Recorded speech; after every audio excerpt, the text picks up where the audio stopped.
Andy, thanks for joining us again today. Feels a bit strange to say it, but it's a Thursday and it's a week since we last played. That night at home to Walsall 2-2, and I think you felt that on the night we were unlucky perhaps not to win. Yeah, I think we was unlucky on the night, but I think we should respect that they're top of the table for a reason, and they had a couple of moments. One was a good finish and one we kind of didn't defend particularly great. But on the whole, I thought we played probably some of our best football we've played so far this season. And after that game you talked about the importance of everyone just stopping for a minute and having a little break, and that's exactly what the players and your staff had an opportunity to do, probably for the first time on a weekend this season. Yeah, we had a weekend off. I was kind of clear in my head that we needed that because I felt the way I did. We've been full on, non-stop. The travelling, it all takes its toll, and I thought it was a rare opportunity for us just to get a couple of days just to switch off from each other, really, more than anything. And then the lads come back in, and we've looked good. The lads look really refreshed and really energetic, which is exactly the purpose. I wanted to do that, and hence we had that practice match at Tottenham, which was a really good workout for us, and I'm really thankful for Tottenham how they looked after us. I was just going to say that the behind closed doors match in there, the schedule's been a little bit different this week, but great opportunity for players to play in a state-of-the-art facility against a very good quality of player as well. Yeah, look, I think first and foremost for our boys to see that sort of level of training ground and facility and just to be around the quality of a club like Tottenham, that's kind of nice sometimes.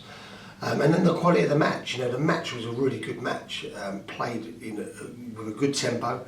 I got all the GPS back from the match and the lads put a real shift in. So we've done almost like a mini midweek game there to keep that momentum going of how we've been doing.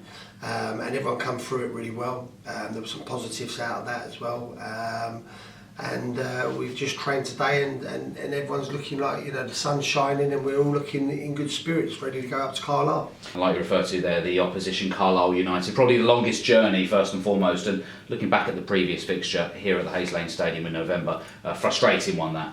Yeah, it wasn't a great day for us that. I thought we created a lot of chances if I remember rightly in that game.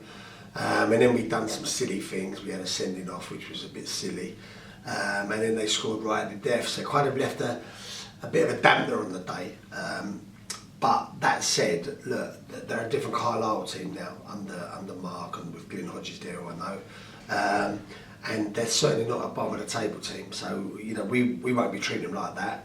I don't think we've got any right to treat anyone like that. We're the new boys in the league, and we take every game as if like it's our biggest game of the season, because they generally are. None of our boys have played for Bromley at Carlisle before, so we'll be going up there, respecting them, knowing it's a tough place to go, knowing it's a huge pitch, knowing that if their crowd get behind them, they can generate some good atmosphere.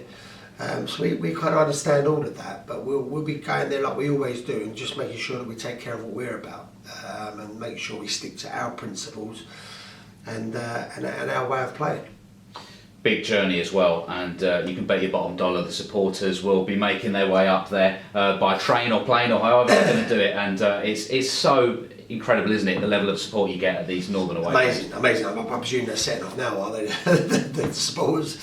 Yeah, it's amazing. It's the money they spend, the time and energy and effort they put in to support us is fantastic, and whether it's 1 or 50, it doesn't matter. We appreciate them going to the games.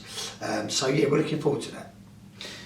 It sounds funny to say it, but we're coming towards that, or I guess we're in that business end of the season now, and there's still so much to play for. Yeah, I think it's the most enjoyable bit of the season, to be honest, because since I've been here, we've never had nothing to play for at this stage of the season. So I kind of really like this stage of the season now. I've sort of spoke to the players, I've told them what's expected. I certainly made sure that they're clear in their heads that this isn't like about switching off and relaxing, absolutely no chance, the complete opposite. We've got to start trying to put pressure on that top 7 somehow. And that comes with we have to win. We have to win football matches, and that's what we have to do to get in that top 7. I can't shy away from that and say we're going to do our best. No, we've got to win. and I've landed that on the players. You know, you've got to go and win now, because we've got no room for error. We've got no room to catch up. You know, we're chasing the pack, and that's kind of the mindset of the group. You know, that's not just me. The group brought into that, and that's how we're going to approach, you know, Carlisle and every other game going forward. Andy, thanks for your time. We'll catch up with you after that match. Thank you.